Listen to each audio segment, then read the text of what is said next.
আজকের আলোচ্য বিষয় যেটা বলা হয়েছে সেটা হলো ভ্রাতৃত্ববোধ এবং ঐক্যের গুরুত্ব। আমরা এক আল্লাহ সুবহানাহু ওয়া তাআলার ওহীর বিধানে রাসূল সাল্লাল্লাহু আলাইহি সাল্লামের সুন্নাহ অনুপাতেই জীবন যাপন করে আল্লাহ সুবহানাহু ওয়া তাআলার সন্তুষ্টি এবং পরকাল ইহকাল উভয়ে কল্যাণের পথে অগ্রসর হতে সক্ষম।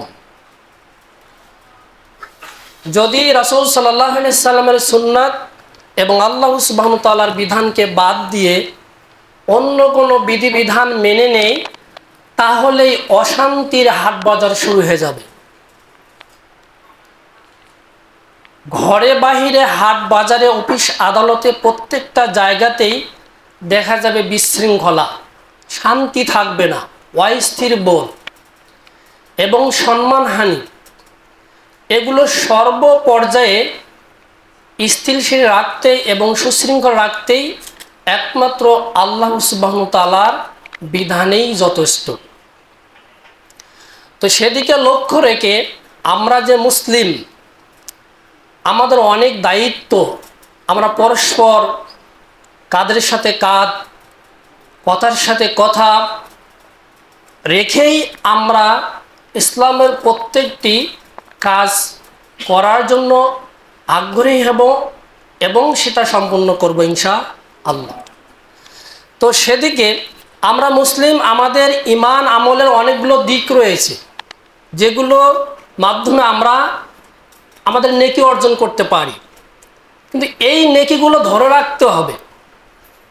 এই নেকিগুলো ধ্বংস হওয়ার অনেকগুলো দিক রয়েছে, বিভিন্ন দিক। এর মধ্যে আজকে আমাদের একটা দিক হলো যে দিকটা ধরে রাখা একান্ত জরুরি, নইলে আমাদের ঈমান আমল চলে যাবে। সেদিকে লক্ষ্য রেখেই একটা বিষয় হচ্ছে ভ্রাতৃত্ববোধ এবং ঐক্যের গুরুত্ব। আজকের আলোচ্য বিষয় যেটা বলা হয়েছে সেটা হলো ভ্রাতৃত্ববোধ এবং ঐক্যের গুরুত্ব। ভ্রাতৃত্ববোধ আমাদের অন্তরে নেই, আমাদের মুখে আছে। আজকাল সব জায়গাতেই বিশৃঙ্খলা, সুশৃঙ্খলা আনতেই কোরআন এবং সুন্নাহ একান্ত জরুরি। আল্লাহ সুবহানাহু ওয়া তাআলা তিনি একমাত্র বিধানদাতা, তিনি সুশৃঙ্খলার মাপকাঠি দিয়েছেন। রাসূল সাল্লাল্লাহু আলাইহি সাল্লাম কোথায় কিভাবে কি করতে হবে এগুলো তিনি বাতলিয়েছেন। সেদিক থেকে আমরা আমাদের ভ্রাতৃত্ববোধ, একে অন্যের যে আমরা একই দালানের মতো, একই প্রাচীরের মতো একটি ইট বা দালান বা প্রাচীর, সেদিকেই আমরা আজকে আমাদের আলোচ্য বিষয় তুলে ধরার চেষ্টা করব ইনশাআল্লাহ। মহান আল্লাহ সুবহানাহু ওয়া তাআলা বলেন, ইন্নাল মুমিনুনা ইখওয়াতুন, নিশ্চয় মুসলমানগণ, মুমিনগণ পরস্পর ভাই ভাই। তাহলে আল্লাহ সুবহানাহু কি বললেন? মুমিনগণ পরস্পর কি ভাই ভাই। কিন্তু আমরা আজকাল কি হয়েছে, মুমিনগণ পরস্পর ভাই ভাই না, সাংঘর্ষিক।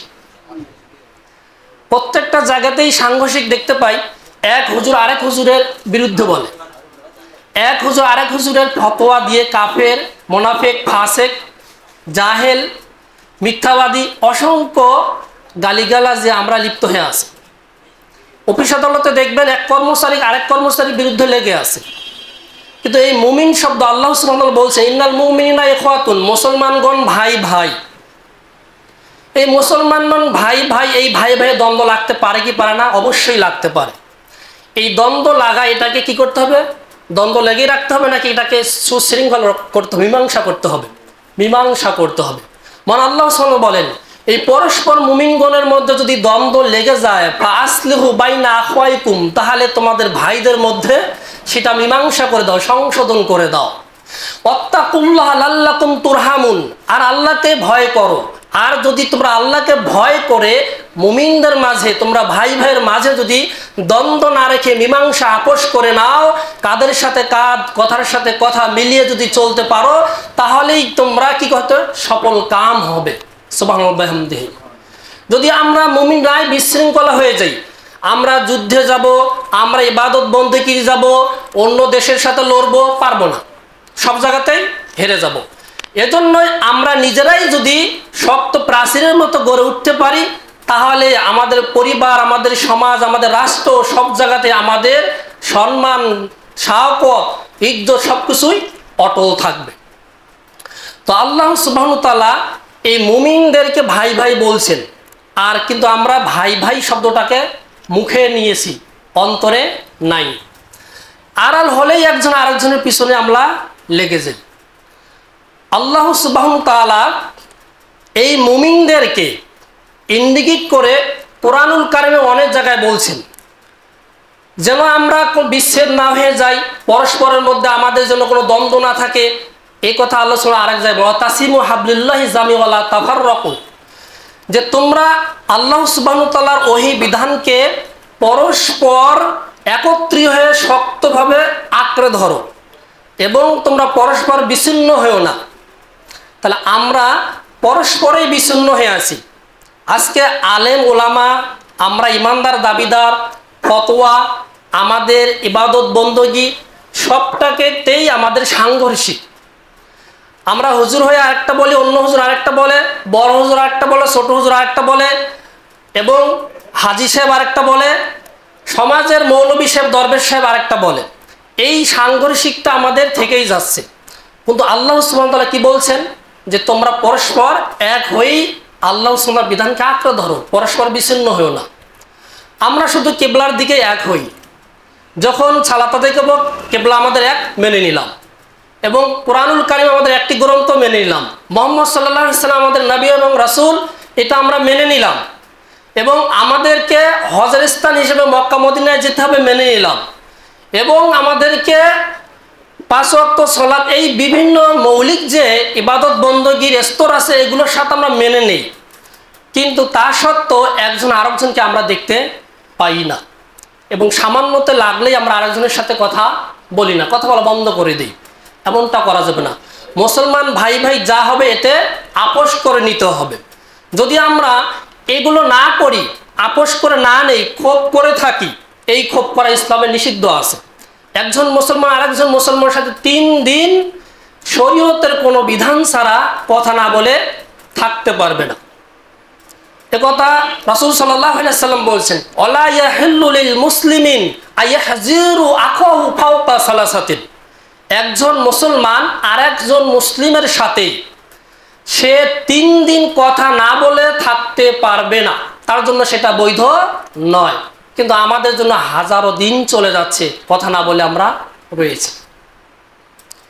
লেগেছে আমাদের ধর্মের বিষয়ে, অর্থনৈতিক বিষয়ে, পারিবারিক বিষয়ে, সামাজিক বিষয়ে। এই বিষয়গুলো লাগার কারণেই আমাদের এমন কথা বলেছে, মন ক্ষুণ্ণ করে ফেলছে, যার কারণে তার সাথে আর আমরা কথা বলি না। গায়ের সাথে গা লেগে যাচ্ছে, তবু আমরা কথা বলি না। আচ্ছা, এটা কি আমাদের মোটেও উচিত? মোটেও উচিত নয়। রাসূল সাল্লাল্লাহু আলাইহি ওয়াসাল্লাম বলছেন, এই যে 3 দিন পর্যন্ত তাকে পরিত্যাগ করা তার জন্য বৈধ নয়, বরং যে এই 2 ব্যক্তির মাঝে যার সাথে সাংঘর্ষিক হয়েছে, যে আগে কথা বলবে সে হলো উত্তম। রাসূল সাল্লাল্লাহু আলাইহি ওয়াসাল্লাম বলছেন, লায়াল তাকিয়াহু ফায়ুরিদুহু হাযা ওয়া ফায়ুরিদুহু হাযা খায়রুহু মা হাযা ইয়াবদাহু বিসসালাম। যখন কোনো এক মুসলমান আর এক মুসলমানের মধ্যে কোনো বিষয় নিয়ে সাংঘর্ষিক লেগে যায়, মনক্ষুণ্ণ হয়ে যায়, তাদের মধ্যে শত্রুতা সৃষ্টি হয়, এদের মধ্যে তারা যদি আপোষ 3 দিনের মধ্যে না করে, তাহলে তাদেরকে আল্লাহ সুবহানাহু ওয়া তাআলা ক্ষমা করবেন না।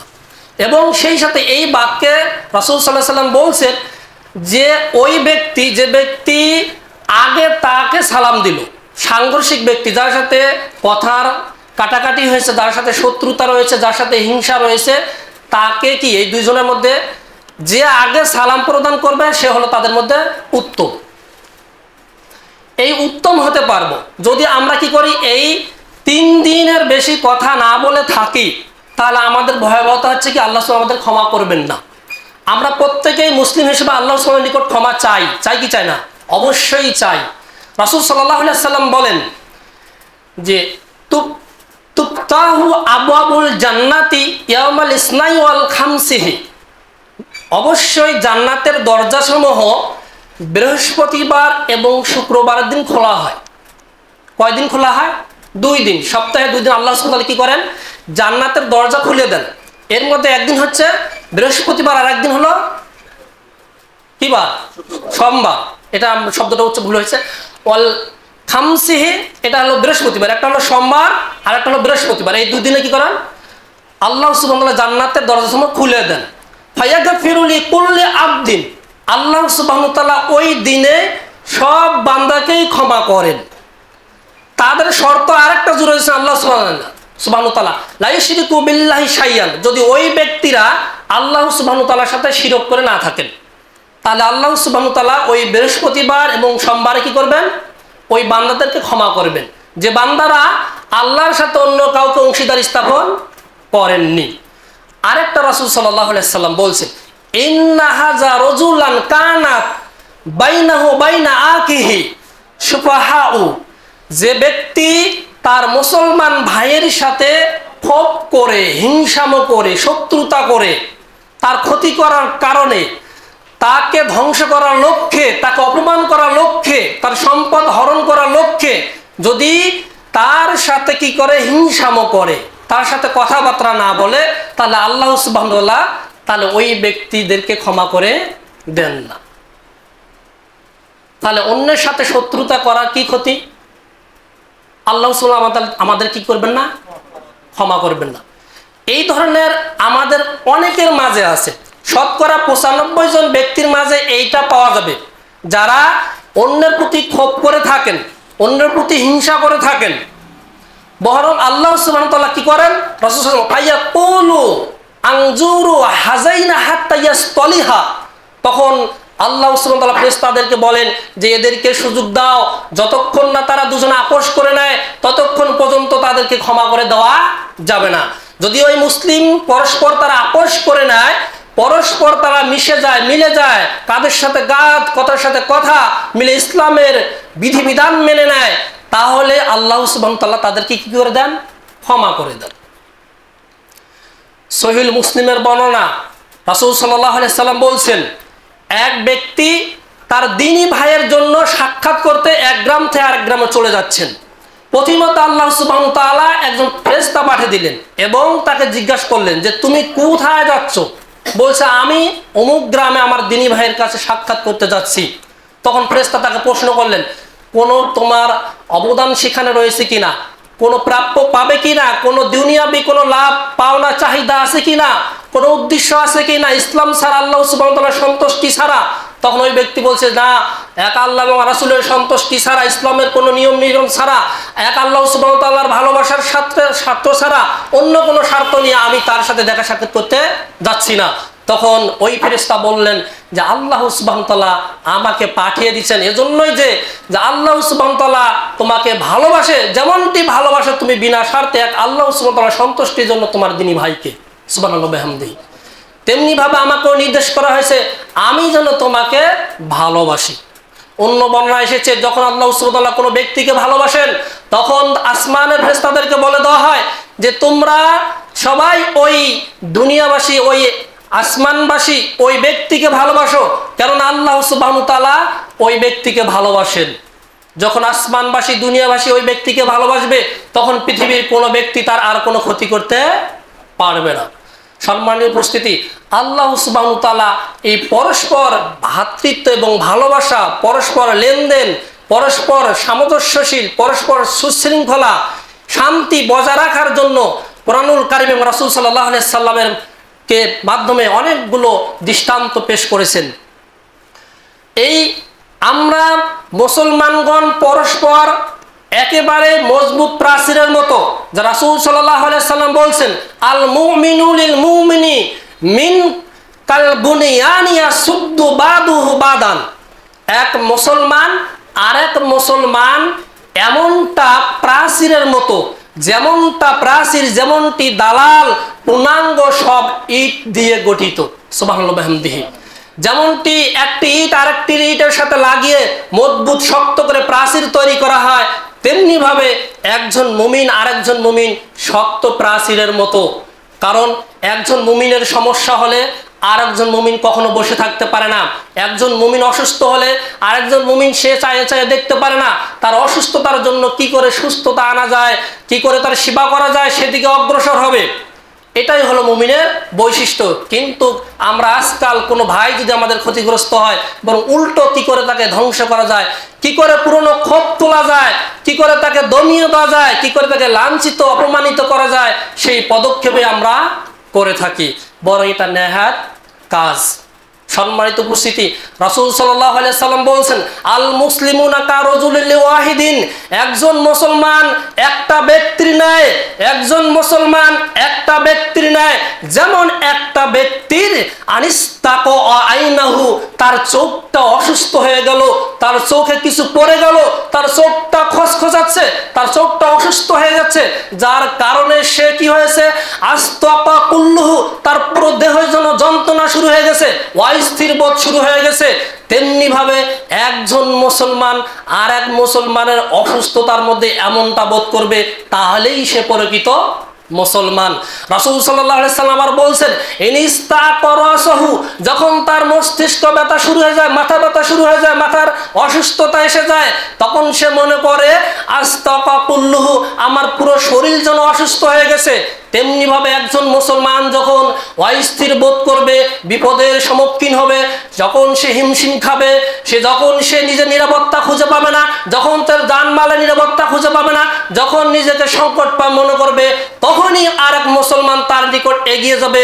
সেজন্য মনে করবে বিপদগ্রস্ত আমি হয়েছি, সেজন্য মনে করবে অসুস্থ আমি হয়েছি, সেজন্য মনে করবে অনিরাপত্তা আমি রয়েছে, আমার নিরাপত্তার দরকার, সেজন্য মনে করবে জানমাল লুটে যাচ্ছে, আমার জানমাল আশ্রয় স্থানে রাখতে হবে, এমনটা বোধ করতে হবে।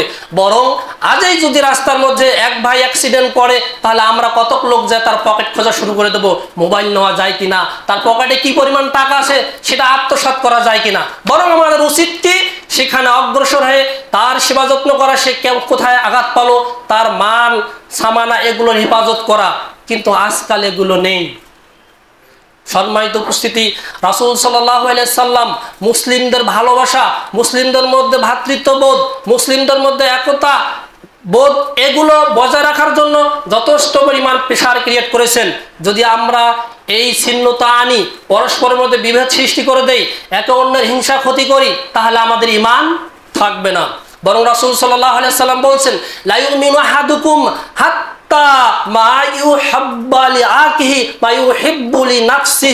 তোমাদের মধ্যে কোন মুসলমান, কোন ইমানদার ততক্ষণ পরিপূর্ণ ইমানদার হতে পারবে না, যতক্ষণ না নিজের জন্য যা সে ভালোবাসে এবং তা তার অন্য মুসলমান ভাইয়ের জন্য ভালো না বাসবে।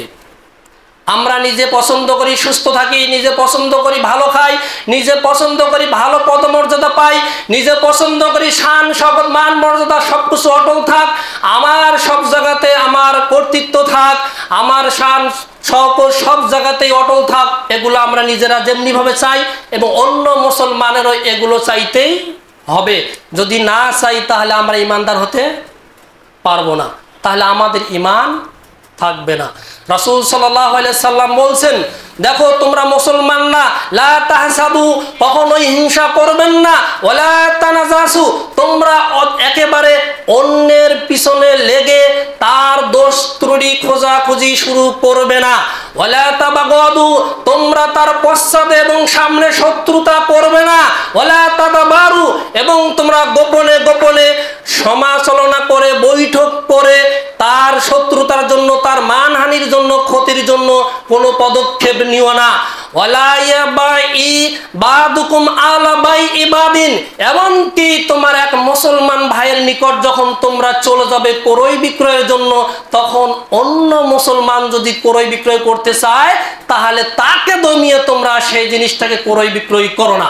কার কথা? রাসূল সাল্লাল্লাহু আলাইহি সাল্লামের কথা। একজন মুসলমান আরেক মুসলমানের জন্য ছাতির মতো থাকবে, একজন মুসলমান আরেক মুসলমানের জন্য গার্ডদার হিসেবে থাকবে, নিরাপত্তার অভিভাবক হিসেবে থাকবে, তার জান মাল শান শওকত সার্বক্ষণিকভাবে যেন পাহাদার হিসেবে থাকবে, কোন প্রকার স্বার্থ ছাড়াই এক আল্লাহ সুবহানাহু ওয়া তাআলার সন্তুষ্টির জন্য। রাসূল সাল্লাল্লাহু আলাইহি সাল্লাম বলছে যে একজন মুসলমান আরেকজন মুসলমান যখন তার সামনে কোন পণ্য দ্রব্যাদি ক্রয় বিক্রয় করবে, তখন যেন সে তার নিজের পণ্য বিক্রয় করার জন্য আগ্রহী না হয়, সে তখন যেন তার পণ্য নিজে ক্রয় করার জন্য অধিক হারে উচ্চ দামে পণ্য দ্রব্য মূল্য না দিয়ে ক্রয় না করে, সে যেন তার মুসলিম ভাইকে সহায়তা করে ক্রয় বিক্রয়ের জন্য। এমনটা আমরা করি কি করি না? দেখা যাচ্ছে একজন ব্যাপারী আসলো কোনো কিছু কেনা ক্রয় করার জন্য, তখন আমি বলতেছি ভাই এই পণ্য তো আমার রয়েছে, আমি বিক্রি করবো, আমার এখানে আসো। এরকম হয় কি হয় না? অবশ্যই হয়। তখন আমরা কি বলছি, আমার পণ্য ভালো, ওর পণ্য খারাপ, দোষ ত্রুটি বলে দেই। আমার দোকানে সবাই নেয়, ওর দোকানে নেয় না, ওর ভেজাল মাল, ওর দোকানে নাও না, আমার দোকানে নাও। এক আল্লাহর কাছে ভরসা করতে হবে, এক আল্লাহ রিজিক দাতা, এক আল্লাহ সুবহানাহু ওয়া তাআলা সমাধানকারী। এজন্য হিংসামো করা যাবে না। ওর দোকানের পণ্যগুলো পচা, 2 নম্বর, আমার দোকানের সব একেবারে খাঁটি মাল, আমারগুলো নাও। এরকম মিথ্যা প্রবঞ্চনা দিয়ে হিংসা করে কখনো ইমানদারিত্ব রক্ষা করা যাবে না। বরং এক আল্লাহ সুবহানাহু ওয়া তাআলাকে ডাকতে হবে, এক আল্লাহ সুবহানাহু ওয়া তাআলার নিকট চাইতে হবে যে আল্লাহ সুবহানাহু ওয়া তাআলা আমার এই পথ পন্থা খুলে দাও, বেচা কিনার ব্যবস্থাপনা করে দাও, আমার দোকানে বরকত দাও। এই সিস্টেম নিয়ে থাকতে হবে। এবং রাসূল সাল্লাল্লাহু আলাইহি সাল্লাম বলছে যে তোমরা একজন মুসলমান আরেকজন মুসলমানের সাথে হিংসামো করবে না, এবং তার দোষ ত্রুটি খোঁজা করবে না, এবং তাকে অপমান করার জন্য পদক্ষেপ নিবে না, এমনকি পণ্য দ্রব্যাদি ক্রয় বিক্রয় করার চেষ্টাও করবে না। ওয়াকুনু ইবাদাল্লাহি ইখওয়ানান, বরং তোমরা এক আল্লাহ সুবহানাহু ওয়া তাআলার বান্দা হিসাবে পরস্পর ভাই ভাই হয়ে যাও। তাহলে এক আল্লাহ সুবহানাহু ওয়া তাআলার বান্দা হিসেবে কি হতে হবে? পরস্পর ভাই ভাই হতে হবে। রাসূল সাল্লাল্লাহু আলাইহি সাল্লাম বলছেন আল মুসলিমু আখুল মুসলিমি, এক মুসলমান আরেক মুসলমানের ভাই। এক মুসলমান আরেক মুসলমানের কি? ভাই। এক মুসলমান আরেক মুসলমানের ভাই। এটা আনসার আর মুহাজিরদের মাঝে দেখা গিয়েছিল। আনসার মুহাজির আমরা জানি, যখন মুহাজিররা হিজরত করে চলে গেলেন, আনসাররা কি করছিলেন? নিজের যত সম্পত্তি ছিল এগুলো থেকে চাষাবাদ করার জন্য যেগুলো বাগান ছিল এগুলো থেকে তার মুহাজির ভাইদেরকে দিয়েছিল।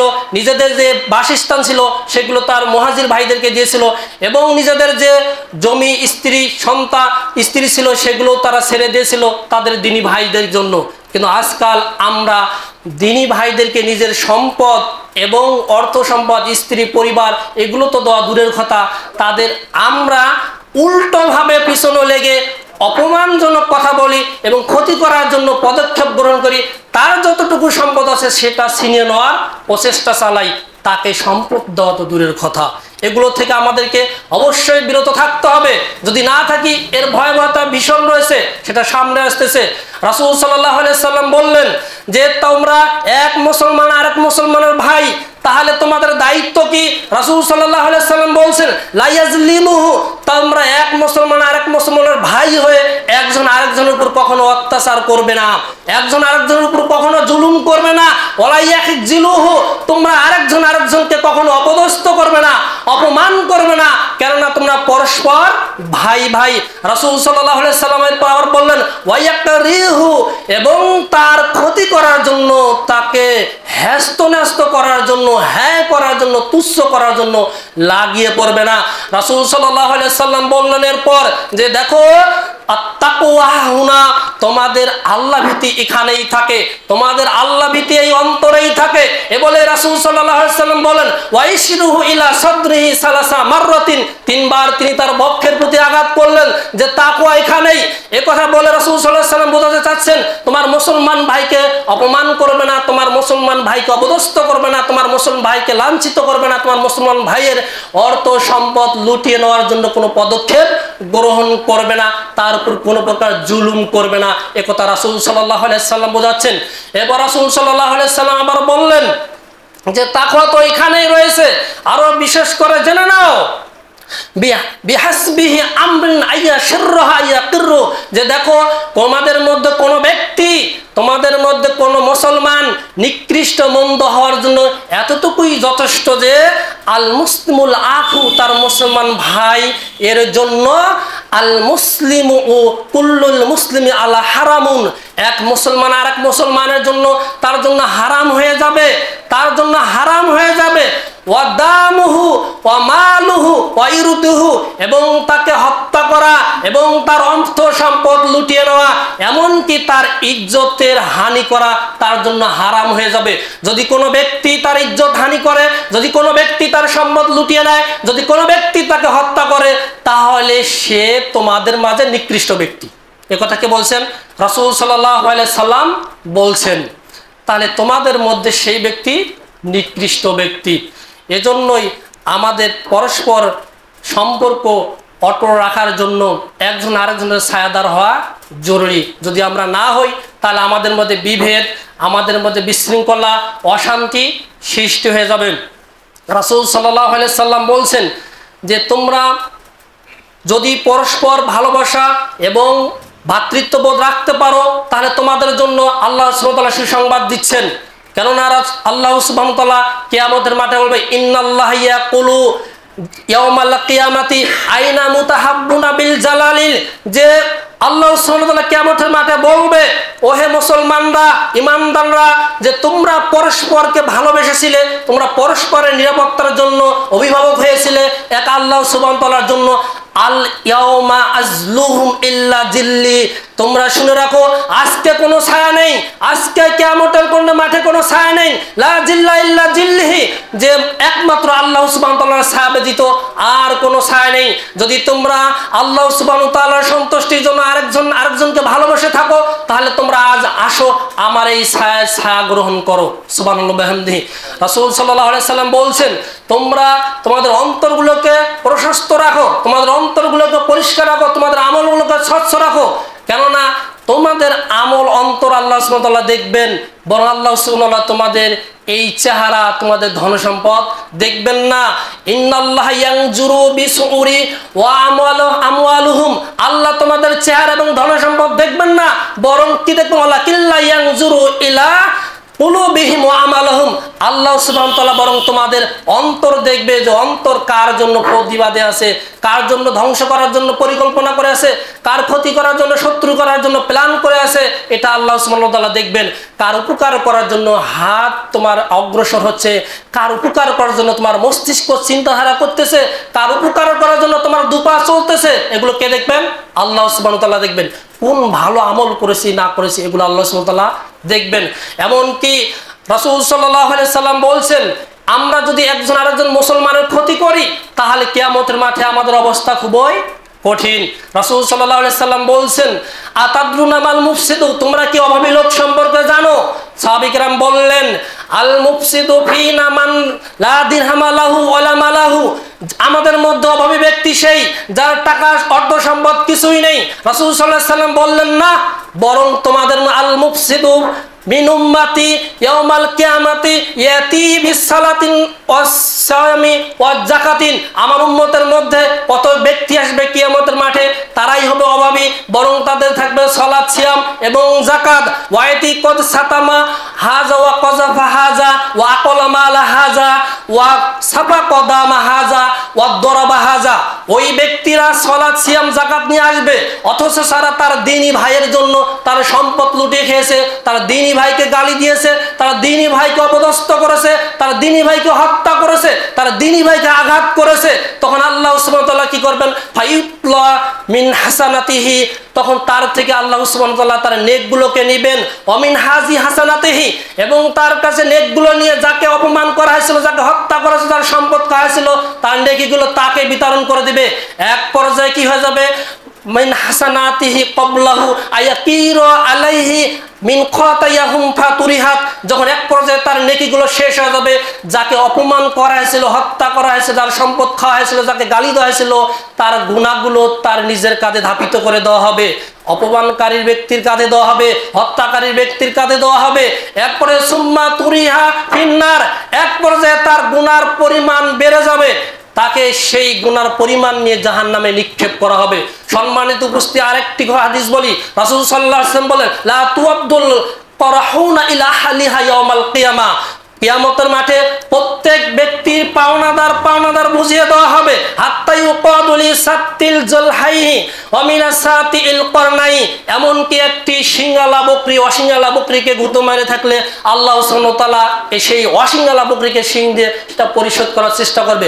অতএব আমরা বুঝতে পারতেছি, যদি আমরা একজন মুসলমান আরেক মুসলমানের মানহানি করতে লাগে যাই, তার সম্পদ খাওয়ার জন্য লেগে যাই, তাকে অপমান করার জন্য লেগে যাই, তাকে তুচ্ছ করার জন্য লেগে যাই, তাহলে এই পাওনার পরিবর্তে গুনাহ নিতে হবে তার আমার কাঁধে, অথবা আমার নেকি তাকে দিতে হবে, অথবা কিয়ামতের মাঠে আল্লাহ সুবহানাহু ওয়া তাআলা এটা পরিশোধ করার ব্যবস্থা করে আমাদের অপমান করবে।